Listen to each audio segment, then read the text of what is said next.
Queria agradecer o convite da Brilha, que me convidou para estar aqui hoje. A gente namora faz muito tempo já, não sei se vocês sabem. Eu acho que quase todas as lâmpadas que vocês já viram no Decora... Oi, tudo bom? São Brilha. E, enfim, a gente tem trabalhado muito junto e eu aprendi muita coisa com essa equipe aqui nos últimos anos, que acho que a gente viveu exatamente essa passagem entre a lâmpada incandescente de filamento, né, não econômica, para essa outra tecnologia, onde a gente teve que aprender a não só a fazer uma equivalência aí de quantos watts, de potência, de lumens, de tudo isso, mas também aprender a iluminar de uma maneira diferente, né? Tipo, iluminar com lâmpadas diferentes, com luminárias diferentes, com pendentes diferentes. Eu acho que o LED ele abriu inúmeras possibilidades e novas possibilidades que até então a gente não conhecia. Bom, eu fui chamado aqui para falar um pouco sobre a minha experiência como arquiteto, como designer, como metido apresentador, e é isso que eu estou aqui. Eu espero que seja um bate-papo. Depois, acho que a gente vai para a parte que é a mais legal, que são as perguntas. Se a obra dura mesmo 3 dias, aquelas perguntas que vocês sempre fazem. Agora eu estou contando quantos dias a obra dura, né? Todo episódio agora a gente está contando exatamente quantos dias durou. Bom, a minha formação, eu sou arquiteto, eu estou segurando aqui porque eu estou nervoso. A minha formação é arquiteto, eu fiz arquitetura na Universidade Estadual de Londrina e depois... Aprendi muita coisa com você também, lá na Yamamura, né, quando a gente esteve lá. E depois, quando eu terminei a arquitetura, eu emendei o curso de graduação com um mestrado na área de arquitetura também, mas na área de sustentabilidade, na USP, em São Carlos. Terminei o meu mestrado em 2000. O tema do meu mestrado foi Diretrizes para Projetos de Arquitetura de habitação de interesse social, construída com madeira de reflorestamento, sob o processo de mutirão. Eu sou especialista nisso. Qualquer pergunta sobre esse assunto, eu sei responder. Foi um momento muito importante da minha formação mestrado, porque foi quando eu entrei, de verdade, em contato, pela primeira vez, com a palavra sustentabilidade. E eu nunca imaginei que a relação e a experiência que eu tinha tido ali naquele momento, eu estou reconhecendo as pessoas aos poucos, a experiência que eu tive ali estudando ia ter um impacto tão grande durante todos esses anos, né? Já vai fazer quase 20 anos que eu terminei o mestrado, na minha carreira, na minha formação, e como as coisas foram acontecendo.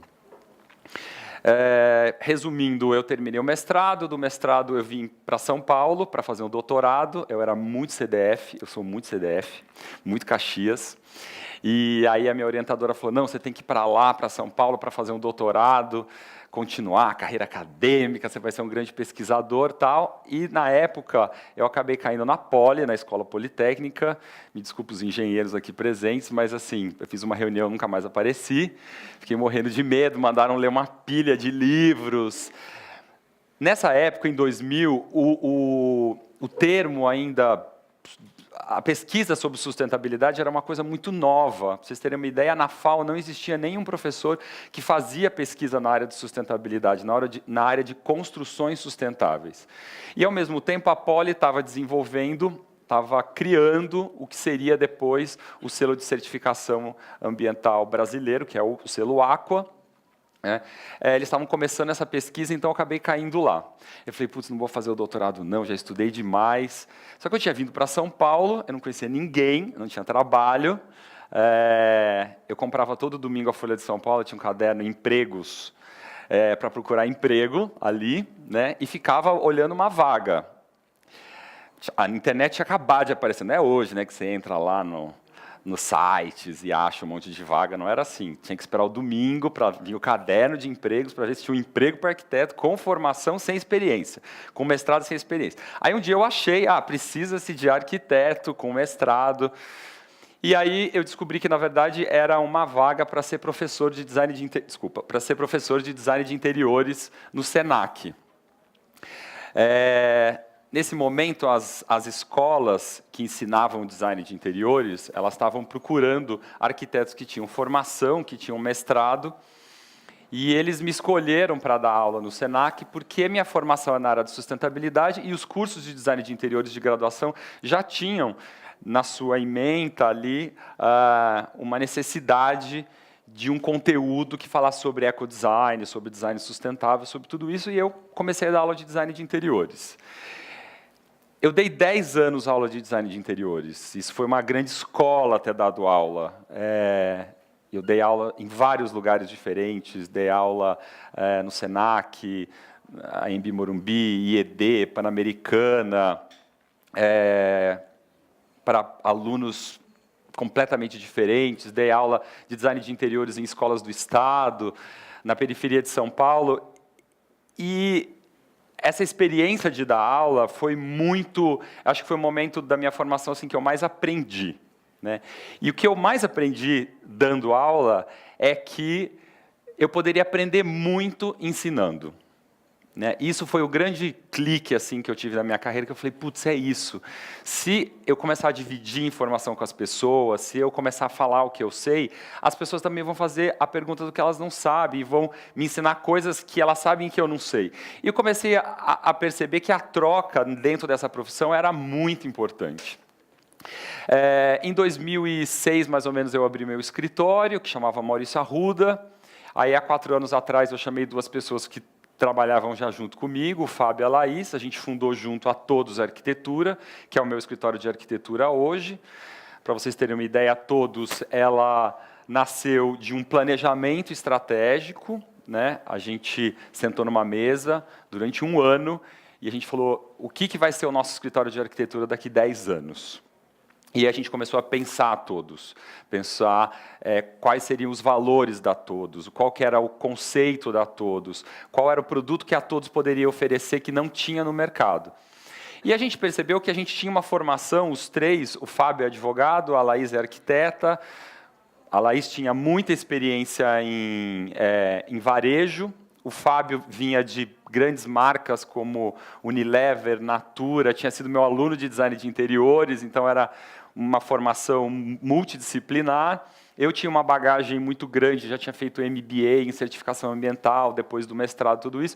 E a gente percebeu que a Todos ela poderia ser mais do que simplesmente um escritório que fazia projetos residenciais, que era o que a gente já vinha fazendo, e que para um escritório de arquitetura é muito natural, né? Fazer casa, você começa ali com os projetos pequenos, depois você vai amadurecendo, mas casa eu amo fazer casa. Eu adoro fazer casa. Mas a gente percebeu que a gente poderia fazer muito mais. A gente percebeu que o escritório poderia ser um escritório não só de arquitetura, mas um escritório de branding 3D, o que a gente chama, que é transformar atributos de marca em espaços, né? Todas as marcas têm valores, né? Hoje em dia a gente atende Viena, Accor, Natura, YouTube.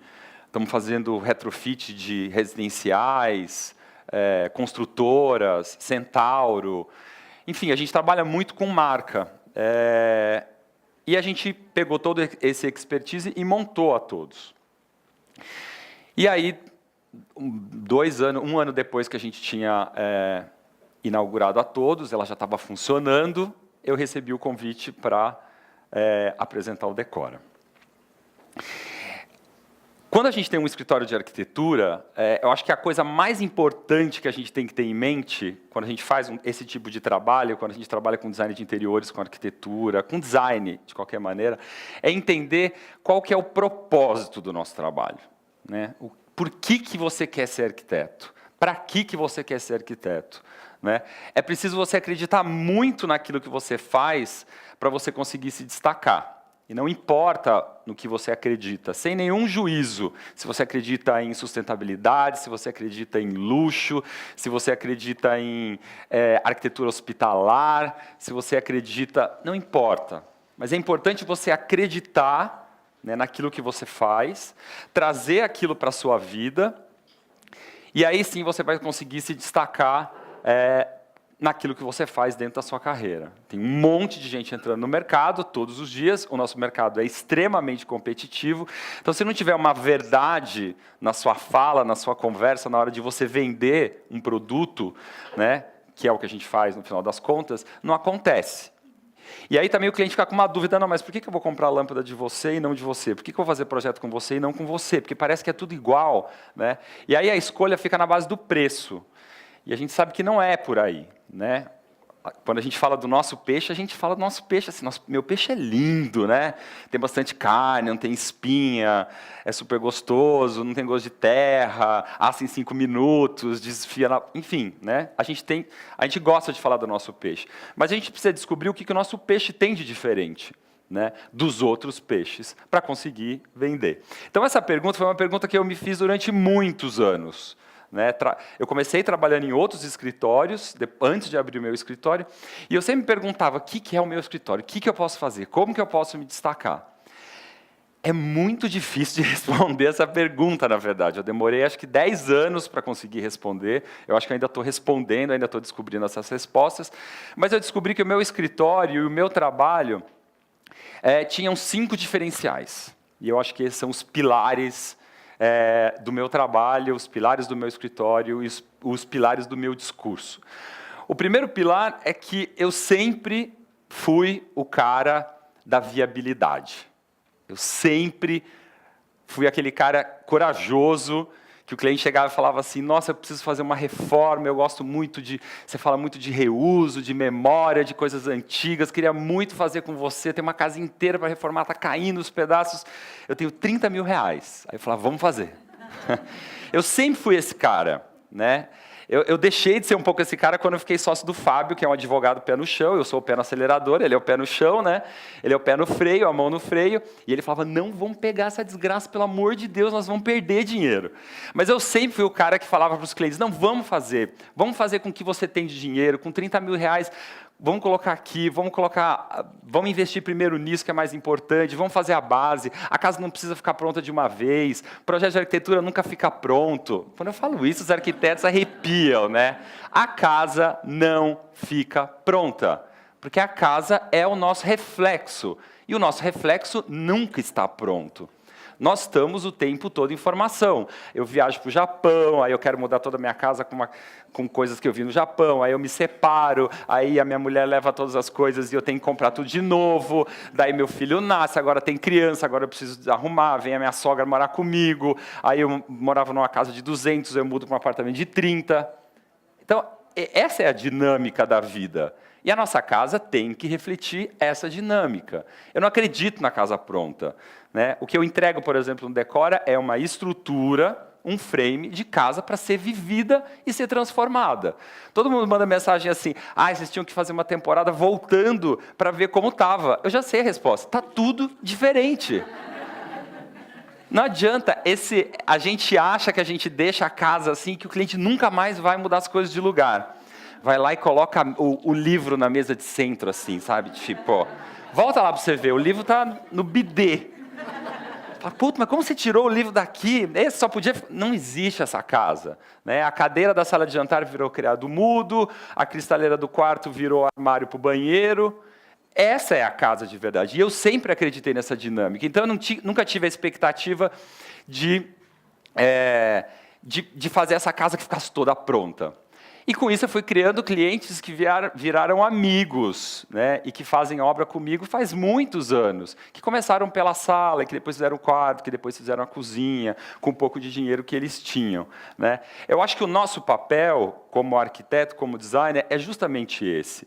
É colocar o sonho das pessoas, viabilizar o sonho das pessoas, e não jogar uma água fria no sonho das pessoas. E a gente faz muitas vezes isso. Né? Não vou querer pegar esse cliente, porque ele só quer fazer o banheiro. Não, mas ele precisa de você. Né? esse é a grande demanda que existe para designers no mercado, né? Existem 2 tipos de arquitetura de design de interiores de design, que eu chamo. Existe um tipo de arquitetura que é menu degustação. Sabe quando a gente vai no restaurante assim do Alex Atala, né? E a gente chega lá, você vai comer o menu degustação do Alex Atala, né? Tipo, não importa se é espuma, formiga, pedra, é o Alex Atala. Você está lá para comer formiga. Então você senta e espera, e ele vai te trazer o menu degustação. É uma ótima experiência, eu já fiz lá, deixei uma boa grana lá no restaurante dele, mas eu queria experimentar o que é a comida do cara. E aí você vai experimentando aquilo, porque você quer entrar na história dele, né? Tipo, a relação dele com a cozinha, uma experiência completamente única, que você nunca vai ter na sua casa, você nunca vai fazer aquilo na sua casa, tal. Então você vai lá e come menu degustação. Só que o nosso dia a dia não é ir no restaurante do Alex Atala comer formiga.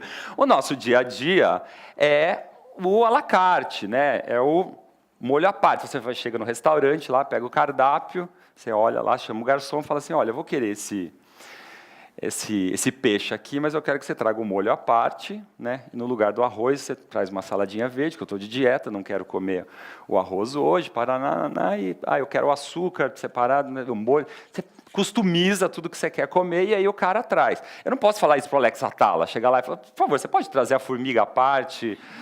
Não, você não vai falar isso, né? E o mercado é o molho à parte, né? O mercado é esse cara que fala, eu só tenho 30 mil, eu quero começar pela sala, eu não posso fazer a cozinha, né?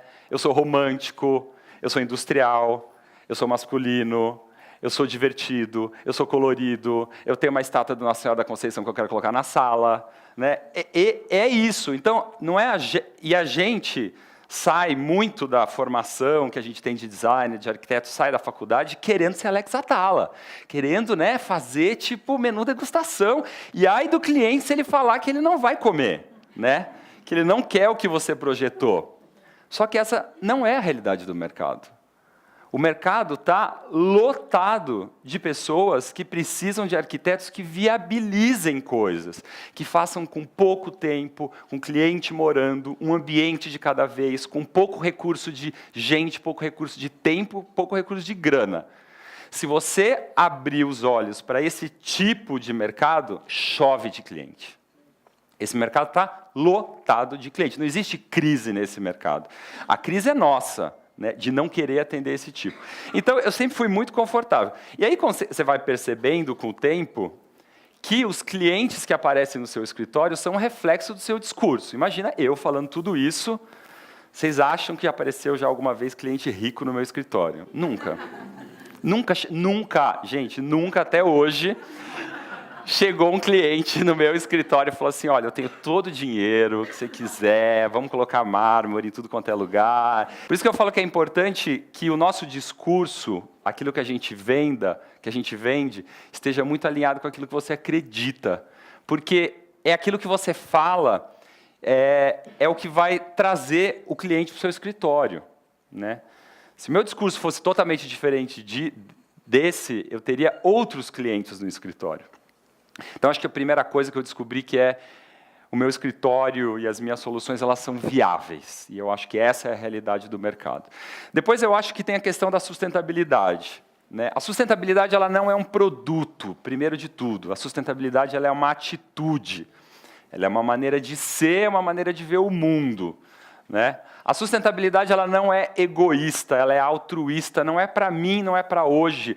A gente não vai ver a diferença. A sustentabilidade é uma maneira de a gente viver no mundo para garantir que as nossas gerações futuras, os nossos filhos, os nossos netos, vivam tão bem ou pelo menos igual a gente. A sustentabilidade é focada na geração futura. Não é na nossa. Então não vem com esse discursinho tipo, Eu não vou andar na ciclovia, eu não vou pegar transporte público, eu não vou deixar de ter carro, porque eu nunca vou ver a diferença. São Paulo nunca vai ter menos trânsito. Eu não vou reciclar lixo porque a prefeitura não passa e ela mistura depois todo o lixo. Eu nunca vou ver o rio limpo. Então eu posso jogar a casca no rio, né? Eu posso jogar a bituca de cigarro na sarjeta, porque eu nunca vou ver a cidade limpa. Não, mas eu não quero que você veja a cidade limpa, eu quero que seus filhos vejam a cidade limpa.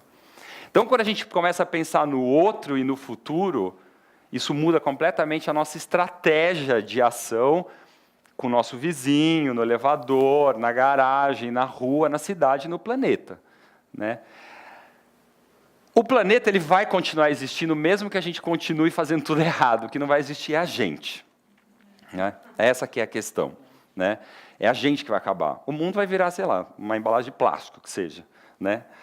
Então, a gente está tendo atitudes um pouco mais sustentáveis em relação aos recursos que a gente usa, ao transporte, ao impacto que a gente tem, pela gente, não é pelo planeta. Vamos salvar o planeta. Não, vamos salvar o homem, né? Porque a gente ainda tem o privilégio de morar num lugar onde não tem enchente, num lugar onde não acaba a luz toda vez que chove, num lugar onde você consegue chegar em 20... Nossa, eu demorei 40 minutos para chegar na minha casa, né? Eu vim de Interlagos agora, demorei 1 hora, puta que trânsito. Sabe, minha empregada demora 2 horas e meia para chegar na casa dela. E ela não fala todo dia a hora que ela chega. Eu acordo num mau humor desgraçado. Eu chego lá, a Cida já está com o sorriso assim. E aí, Maurício, tudo bom? Super animada. Demorou 2 horas e meia para chegar. Ela acordou 4h30 para chegar às 7 na minha casa. 7, 7h30. Então, a gente faz pelo outro, a gente não faz pela gente. E no escritório a gente fala pouquíssimo sobre sustentabilidade no final das contas. A gente não fica falando, sabe? Vamos fazer, vamos fazer, vamos fazer, tem que ser mais sustentável, vamos fazer um projeto sustentável. Não existe projeto sustentável. Existem projetos mais sustentáveis. A sustentabilidade é muito complexa. A gente transformou a sustentabilidade num suco Tetra Pak orgânico que você consegue comprar. Não é isso sustentabilidade. Ela envolve 1 milhão de coisas diferentes. Existe a sustentabilidade ambiental, social, política, econômica, cultural, afetiva. Seu projeto engloba tudo isso, né? Englobou tudo isso e ainda isso se reflete no uso da casa. Se tudo isso aconteceu, o seu projeto é sustentável.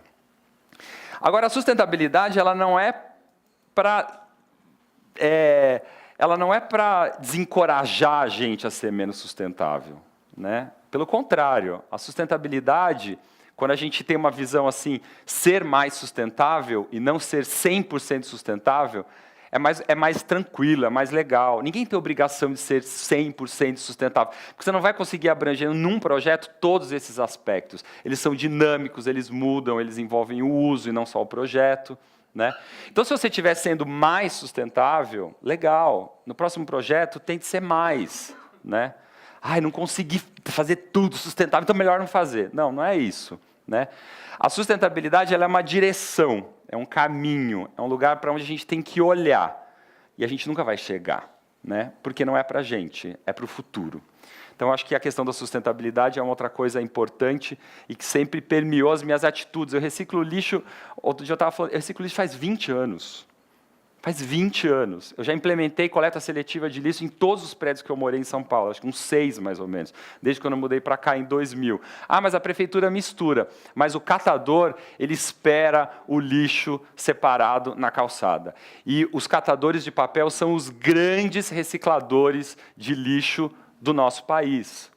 Não dá para a gente ficar esperando a prefeitura, né? Os catadores, eles reciclam mais do que a prefeitura. Eles não veem o lixo como lixo, eles veem o lixo como resíduo sólido, como dinheiro, como grana, como matéria não prima, como coisas que podem ser transformadas em outras coisas. Tem gente vivendo do lixo que você pode separar, né? A gente tem um impacto como designer gigante nesse lixo, nessa produção. Como lixo doméstico, a gente produz mais ou menos 1,5 kg por dia.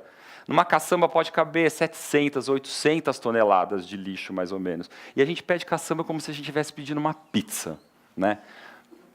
Estaciona a caçamba aí, que tem uns entulhos, eu estou trocando todo esse porcelanato, botar uma assoalho, esse gesso também está meio desnivelado, vou tirar, eu quero tudo aparente, tá? E vai quebrando, quebra, 2, 3, 4, 5, 6, 7... Gente, é muito entulho, né? A gente tem uma relação com o lixo muito assim, sabe? Tipo, o lixo é aquilo, eu não sei para onde vai, mas vai. Nossa, graças a Deus, pegaram a caçamba, levaram embora. Para onde foi? Nossa, não sei, mas foi. Foi, não faz mais parte de mim. Foi para o rio, né? Que você passa todo dia, que você não consegue navegar, que você não consegue pescar, que você não consegue andar de bicicleta, porque está um puta fedor, né? Então, assim, vai para o nosso quintal o lixo que a gente está produzindo. O Decora me transformou num arquiteto muito mais sustentável de verdade, não é hipocrisia. Porque quando eu comecei a fazer o Decora, eu tinha muito ego dessas pequenas transformações. E a gente não tem tempo de fazer transformação. Então, sabe quando a gente entra no ambiente, a gente fala assim, essa porta, será que essa porta ela não poderia, assim, 50 centímetros para a esquerda, ficar bem melhor, né? Porque daí eu encaixo o home theater aqui, né? A gente não é assim, aí quebra tudo, não importa o entulho que você vai fazer, quanto tempo vai demorar, não importa. Eu quero caber, o home theater tem 52, 54, né? Assim, meio, então a gente precisa 10 centímetros, essa porta inteira para lá. E o Decora não deixava eu fazer isso. Eu ia fazer, a minha equipe falava assim, não vai dar tempo. E no final ficava lindo. E aí eu fui vendo que eu falei assim, putz, não precisa, a gente não precisa fazer essas pequenas mudanças, porque no final não são elas que vão importar. A gente não pode arrancar uma bacia branca para botar uma bacia branca. A gente não pode fazer isso e jogar uma bacia de louça numa caçamba. Né? Um dia a gente estava fazendo uma reforma num prédio, ali naquele 360, e aí eu fui entrar no carro assim, atrás da caçamba. E eu já falei isso 1000 vezes, eu adoro caçamba, eu cato coisa da caçamba, levo pra minha casa e tal, né? E aí tinha um cara catando tudo da caçamba, né? Aí eu fui bater um papo com ele. E aí, tudo bom? Beleza. Tá. E aí, o que você está fazendo aí? Ele falou, já reformei aqui 2 banheiros na minha casa, agora estou reformando a cozinha, tudo que vocês jogam fora aqui nessa caçamba, minha casa está, incrível. Esse cara é um super designer, né? Autodidata, sem formação, com responsabilidade ambiental, né? Enfim. Então, acho que tem essa questão da sustentabilidade. Eu acho que tem uma questão também da brasilidade, né? Que é uma coisa muito importante no nosso trabalho. Moramos no Brasil e a gente tem que entender o que é uma casa brasileira, né? E fazer arquitetura brasileira, fazer design de interiores brasileiro, fazer design brasileiro, valorizar o nosso design. A gente tem muita história para contar no Brasil, muita. E eu acho que quando a gente faz projetos, um grande diferencial, um grande critério de escolha para os nossos clientes é a história que a gente conta, né? E a gente tem que contar boas histórias. E quando você traz brasilidade, quando você traz design brasileiro para o seu projeto, sobra história para você contar. E é isso que os clientes querem. As pessoas não estão mais colocando coisas dentro da casa delas só sob o ponto de vista se é barato, se dura, se é seguro, se é bonito, né? E se é funcional. Não, quem escolhia as coisas para colocar dentro de casa assim eram os nossos avós, os nossos pais, os nossos bisavós. Hoje em dia as pessoas querem saber por quem foi feito, por que tem aquele design, da onde veio, se é reciclável, né? Se é feito com material reciclado, se vai economizar mais ou menos energia, né? Se é flexível, se eu consigo usar de outras maneiras. Então, os critérios de escolha, eles são muito maiores. E os critérios afetivos, eles são gigantes. Porque a gente quer que as coisas que tenham dentro da nossa casa reflitam aquilo que a gente acredita, aquilo que a gente sonha, né? Aquilo que a gente que é o nosso DNA. E quando a gente recebe uma visita dentro de casa, a gente mostra as nossas escolhas assim. Essa cadeira veio de um artesão lá do interior, de Alagoas, que bababá, a gente não, né? Eu comprei essa cadeira aqui de um artesão de Alagoas, custou R$99, mas não, a gente não fala isso, né? A primeira coisa que eu fiz na hora que eu entrei no Decora foi tirar o preço das coisas. Porque não dá para a gente focar as nossas escolhas em preço.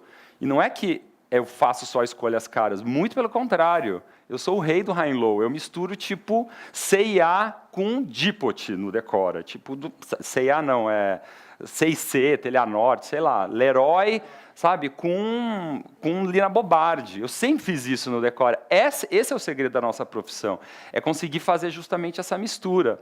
E contar a história das coisas para as pessoas, e não só o preço das coisas para as pessoas. A gente não está escolhendo só pelo preço. O preço é importante, está na balança, mas tem coisas que são muito mais importantes. Coisas com quais a gente se identifica, que fazem parte da nossa história, fazem parte daquilo que a gente acredita. Fazer design brasileiro e pensar na casa brasileira é uma coisa muito legal, né? Mas também é um exercício de a gente entender quem a gente é. E a gente é um povo urbano, né? A gente gosta da cidade. 90% da população, mais do que 90% da população, está vivendo na cidade. Então, não é à toa que a gente se identifica tanto, por exemplo, com design industrial, com cimento, né? Porcelanato de cimento queimado vende igual, né, água. Porque é uma materialidade que tem a ver com a gente. A gente gosta da rua, a gente gosta das instalações aparentes, a gente gosta de trazer essa linguagem para dentro de casa. A gente é colorido, queiram vocês ou não, somos um povo colorido.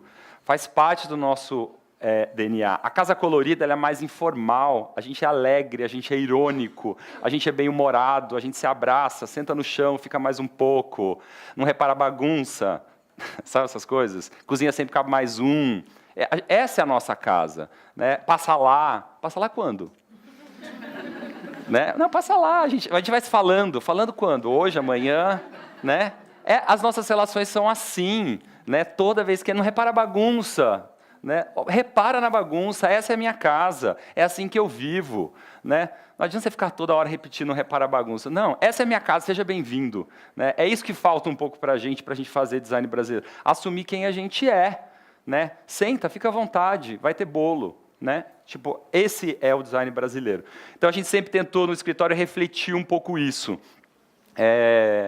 Na televisão, o que eu tento fazer é falar de design brasileiro. Né? Falar sobre os designers brasileiros, falar sobre as soluções brasileiras, sobre os materiais brasileiros, para que essa cultura de design ela cresça. Né?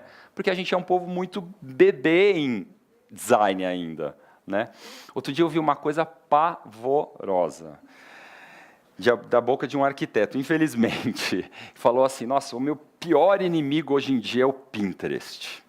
Porque os clientes chegam no escritório, eu quero isso, eu quero aquilo, eu quero isso, eu quero isso. A minha opinião é a seguinte, vamos pensar em culinária, eu gosto desse exemplo, eu gosto de cozinhar, então sempre penso no exemplo da culinária. Né? Se você vai para a França, por exemplo, lá tem uma cultura gastronômica, né, muito antiga, inclusive da qual a gente absorveu muita coisa que a gente come. Né. O fato de o país ter uma cultura gastronômica, de muita gente conhecer sobre gastronomia, de saber fazer bons pratos, não faz com que não existam bons restaurantes. E não faz com que não existam também bons chefes. A arquitetura é a mesma coisa. Quanto mais os nossos clientes entrarem no Pinterest, quanto mais os nossos clientes assistirem programas de decoração, quanto mais os clientes se informarem, comprarem revistas, que quiserem participar do processo, melhor vai ser o resultado. Né? Melhores arquitetos nós teremos, melhores projetos nós teremos. Então, deixa seu cliente participar, deixa ele se inteirar do processo, chama ele para as decisões. Né? Então, falei de viabilidade, sustentabilidade, brasilidade, e a quinta é justamente isso. Né? Fazer processos que sejam mais abertos de projeto, mais inclusivos. Toda a história do design democrático, que é uma coisa que a gente tem ouvido muito hoje em dia, tem a ver com informação. Né? Design democrático não é cadeira barata. Design democrático é quando a informação de design está circulando.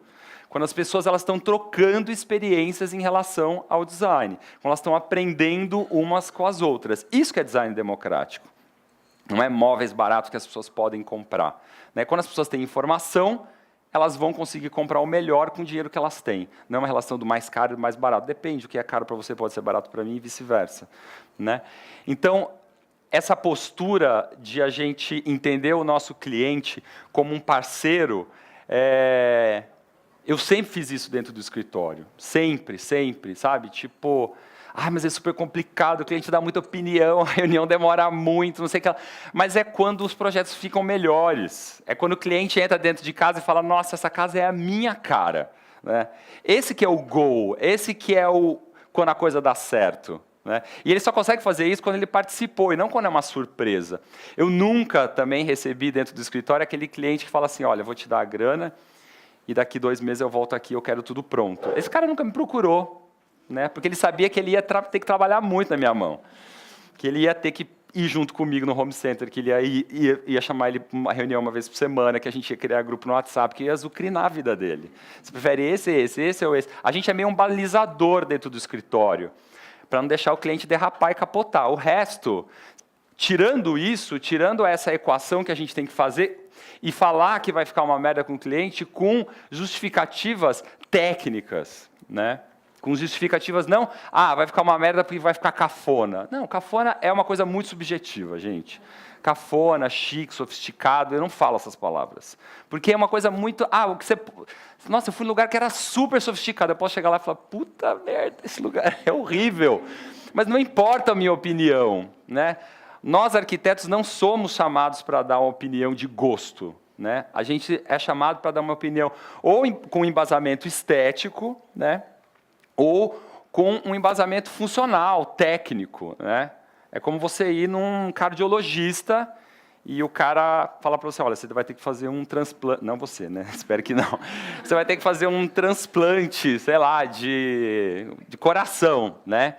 E aí você vai falar assim, mas eu vou ficar bonita? Não, você não vai perguntar isso. Né? Vou sobreviver, né, doutor? Né? Tipo, é a mesma coisa, entendeu? Então, é isso. Então, eu acho que essa postura... É isso que é consumo consciente, também, que é uma palavra que a gente tem ouvido muito. Né? O consumidor consciente, ele é o consumidor ativo, ele não é o consumidor passivo, ele é o consumidor que participa. Existe até uma palavra em inglês que a gente não usa muito, existe em português também, que é o prosumidor, né? Que não é o consumidor, é o prosumer, né? Que é a nova figura que vai substituir o consumer. Né? O prosumidor é esse cara que participa, que sabe, que tem informação, que tem... Os meus personagens do Decora têm Pinterest, gente. Eles mandam para mim uma pastinha lá, com tudo que eles já escolheram. É fácil fazer Decora, bico. Já vem tudo... Mentira. E aí, é isso, esse que é o prosumidor, entendeu? Esse cara que participa, que tem uma relação junto com o designer, que não é esse Deus que soluciona todos os problemas e que tem todas as respostas. Né? Existe um termo também que a gente fala muito que é o open design, né? Que é o design aberto, que é justamente esse design mais participativo, né? Esse design que impõe, né? Esse design onde as soluções e até a maneira como o cara vai usar a casa é uma atribuição, uma responsabilidade do usuário e não do arquiteto. Se o livro da mesa de centro que você colocou lá para tirar a foto, ele preferir colocar no bidê, essa decisão é dele. Né? É essa a atitude, é nesse consumidor que a gente tem que pensar hoje em dia na hora de fazer projetos. Nesse cara que quer usar a casa da maneira verdadeira, essa casa mais dinâmica. Né? Casa flexível não é móvel com rodinha. Né? Casa flexível é essa casa que vai se adaptando a essas mudanças que acontecem na nossa vida. E você não vai estar lá o tempo todo com o cara ajudando ele. Então, se você se você pensar numa solução para a casa do seu cliente, ou colocar um móvel na casa do seu cliente, que de maneira intuitiva o seu cliente vai conseguir adaptar aquela solução, aquele móvel, a uma nova maneira de viver, porque a vida dele mudou, porque aconteceu alguma coisa que você não vai saber o que é, isso sim é fazer um projeto flexível. Né? O projeto de design de interiores, de arquitetura, ele é um frame, né, que tudo pode mudar de lugar. Muitas vezes eu entrego um projeto e falo assim, tá vendo tudo isso daqui? Tá lindo, não tá? Tá. Então agora você pode mudar tudo de lugar, tá? Que ainda assim vai continuar funcionando. Esse projeto é o projeto foda, né? Esse é o projeto real, é o projeto 2018. Não importa, não estou falando de estilo, não importa se ele é romântico, se ele gosta de flor, se ele é dark, se ele é punk, se ele é rústico, contemporâneo, isso é outro assunto, tá? E eu acho que, então a gente falou sobre viabilidade, falamos sobre brasilidade, sobre sustentabilidade, sobre design aberto e acho que sobre a história, que eu falei aqui já também, que é a história, né, que os nossos projetos têm que contar. A gente precisa contar boas histórias e a gente precisa saber qual história que a gente está contando quando a gente começa a fazer um projeto, né? Por que você está tomando aquelas decisões? Né? Por que você está usando esses materiais, essas cores, esses revestimentos? Né? Qual que é, para que casa que é, para que maneira que é para ser usada? Né? Essa é muito importante. Se você tem uma solução sem história, você não tem uma solução. Né? Então, muitas vezes no escritório a gente engavetou ideias de projetos, de mobiliário, projetos de design de interiores, porque o projeto simplesmente era um Ctrl+C, Ctrl+V de um monte de coisa linda que a gente já tinha visto. Né? Isso é o mais difícil da nossa profissão, sair do Ctrl+C, Ctrl+V, sair da zona de conforto, sair da solução que você já deu numa outra casa, porque ela não vai funcionar em outra. Né? Todas as casas são únicas, porque as pessoas elas são únicas. É impossível duas casas serem iguais, é impossível. A casa é uma impressão digital. Não existem duas iguais. Então, acho que esses são os pilares que eu tô achando. Eu posso mudar de ideia. Desculpa. Deixa eu tomar uma aguinha. Estou meio gripado. Eu posso mudar de ideia nas próximas semanas, mas porque eu sou geminiano. Mas eu estou achando que ser arquiteto é isso. E aí, quando a Globosat me chamou para apresentar o Decora, né, para fazer o teste, para saber se eu ia apresentar o Decora ou não. Foi muito legal. Ligou uma produtora na minha casa, e aí falaram assim, então, indicaram você para apresentar o Decora, tal, e a gente queria bater um papo com você. E o Decora, enfim, um programa que tem 7 anos, os arquitetos aqui assistem, né, tipo, muda de apresentador, a gente continua assistindo. E aí eu já assisti o Decora, falei, putz, eu já falei, né, que eu sou muito Caxias, eu falei, preciso fazer minha tarefa, né? Aí entrei lá no GNT, no Now, no Net, e assisti todos os Decoras, todos. Desde a Bel, todos da Bel, todos do Marcela, e fui para a entrevista com um caderno, tipo, lotado de observações minhas sobre o Decora. E eu cheguei lá na reunião, depois eu bebo. E aí eu cheguei lá na reunião e falei tudo isso que eu falei para vocês. Exatamente tudo isso. Falei, olha, tipo, eu acho que a arquitetura é isso, a minha visão sobre sustentabilidade é essa, sobre o consumidor é essa, sobre brasilidade é essa, sobre viabilidade é essa. Eu acho que a gente tem que fazer isso, aquilo, sei lá, e eu acho que esse programa deveria ser isso, na verdade. Né? Eu acho que a arquitetura não é menu degustação, é um molho à parte. Né? A minha maior dificuldade dentro do escritório é fazer um projeto diferente do outro. Se você olhar o meu portfólio no site, é um carnaval, um samba do crioulo doido.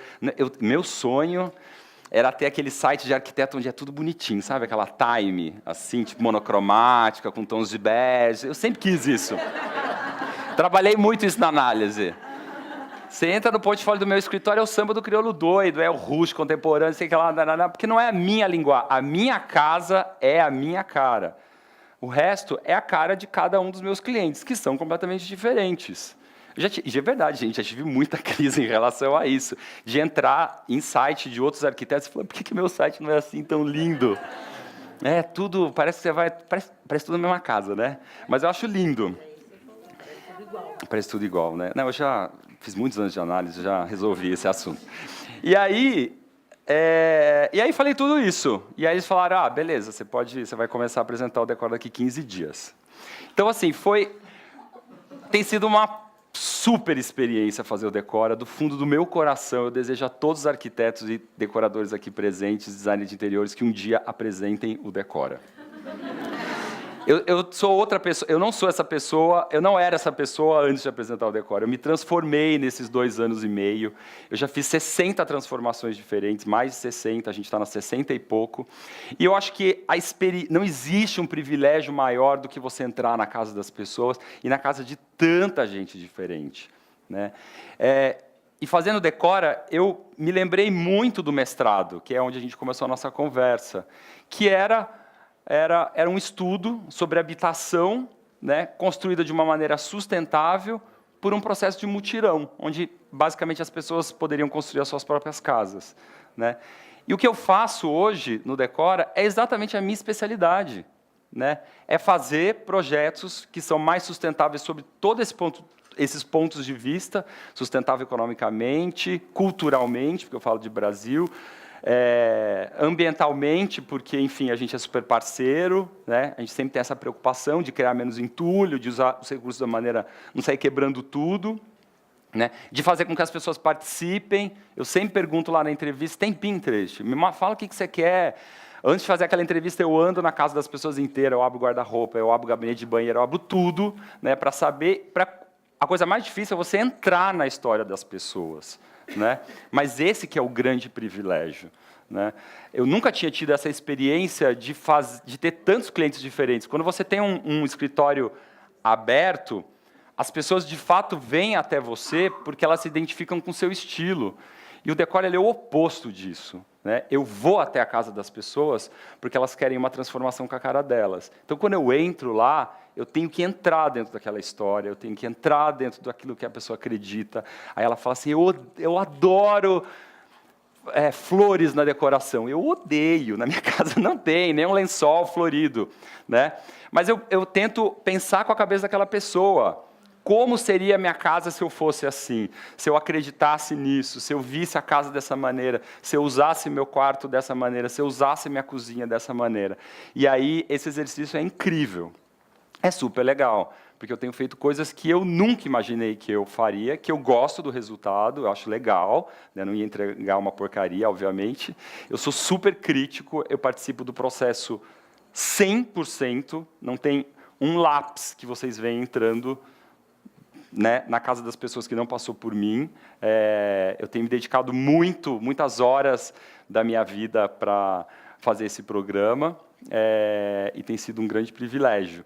E eu acho que é isso, eu acho que essa postura de entender as pessoas e de compartilhar é uma coisa muito importante. Eu acho que o que a internet de fato mudou nas nossas carreiras é que a informação ela se tornou muito democrática, né? Antigamente, os arquitetos tinham um caderninho com seus fornecedores, e aquilo era como se fosse um tesouro, né? Eu trabalhei num escritório de arquitetura quando eu vim para São Paulo, que era assim, né? Não podia passar telefone de fornecedor, né? Ah, oi, por favor, você pode me passar o telefone do seu pedreiro? Não, você era demitido do escritório se você fizesse isso. Porque você tinha o pedreiro, você tinha o estofador, você tinha o fornecedor, e isso era o seu tesouro. E a internet quebrou tudo isso, né? Hoje em dia, meu pedreiro tem Instagram, né? Então, assim, não adianta eu ter o telefone dele guardado na minha caderneta. O que a internet mostrou para a gente é que o importante não é dar like, o importante é compartilhar, né? Essa é a grande tecla da internet que a gente aperta muito pouco.